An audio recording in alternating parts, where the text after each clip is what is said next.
शिव पुराण रुद्र संहिता तृतीय खंड 46वां अध्याय। शिव का परिछन व पार्वती का सुंदर रूप देख प्रसन्न होना। ब्रह्मा जी बोले, नारद, भगवान शिव सबको आनंदित करते हुए प्रसन्नतापूर्वक अपने गणों, देवताओं, सिद्ध मुनियों तथा अन्य लोगों के साथ गिरिराज हिमालय के धाम में गए। हिमालय की पत्नी मैना भी अंदर से शिवजी की आरती उतारने के लिए सुंदर दीपों से सजी हुई थाली लेकर बाहर आई। उस समय उनके साथ ऋषि पत्नियां तथा अन्य स्त्रियां भी मौजूद थी। भगवान शिव का मनोहर रूप चारों ओर अपनी कांति बिखेर रहा था। उनकी शोभा करोड़ों कामदेवों के समान थी। उनके प्रसन्न मुखार बिंदु पर 3 नेत्र थे। अंग कांति चंपा के समान थी। शरीर पर सुंदर वस्त्र और आभूषण उनके व्यक्तित्व में 4 चांद लगा रहे थे। उनके मस्तक पर सुंदर चंद्र मुकुट लगा था। गले में हार तथा हाथों में कड़े तथा बाजूबंद उनकी शोभा बढ़ा रहे थे। चंदन, कस्तूरी, कुमकुम और अक्षत से उनका शरीर विभूषित था। उनका रूप दिव्य और अलौकिक था, जो अनायास ही सबको अपनी ओर आकर्षित कर रहा था। उनका मुख अनेकों चंद्रमाओं की चांदनी के समान उज्जवल और शीतल था। ऐसे परम सुंदर और मनोहर रूप वाले दामाद को पाकर हिमालय पत्नी मैना की सभी चिंताएं दूर हो गई। वे आनंद मग्न होकर अपने भाग्य की सराहना करने लगी। शिवजी को दामाद बनाकर स्वयं को कृतार्थ मानने लगी और अपनी पुत्री पार्वती, अपने पति हिमालय तथा अपने कुल को धन्य मानने लगी। उस समय प्रसन्नता पूर्वक वे शिवजी की आरती उतारने लगी।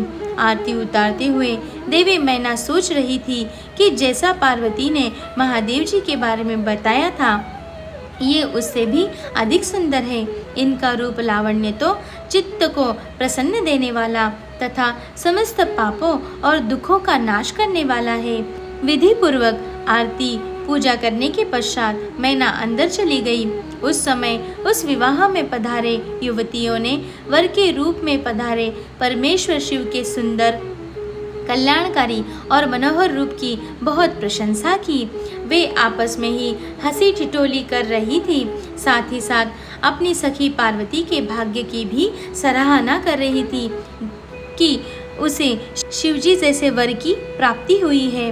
वे मैना से कहने लगी कि हमने तो इतना सुंदर वर किसी के विवाह में भी नहीं देखा है। पार्वती धन्य है जो उसे ऐसा पति प्राप्त हुआ है। भगवान शिव के सुंदर मनोहरी रूप के दर्शन करके सब देवताओं सहित ऋषि मुनि बहुत प्रसन्न हुए। गंधर्व भगवान शिव के यश गान करने लगे तथा अप्सराएं प्रसन्न होकर नृत्य करने लगी। उस समय गिरिराज हिमालय के यहाँ आनंद ही आनंद था। हिमालय ने आदर पूर्वक मंगलाचार किया और मैना सहित वहाँ उपस्थित सभी नारियों ने वर का परिछन किया तथा घर के भीतर चली गई। तत्पश्चात महादेव जी व उनके साथ बारात में पधारे हुए सभी महानुभाव जनवासे में चले गए।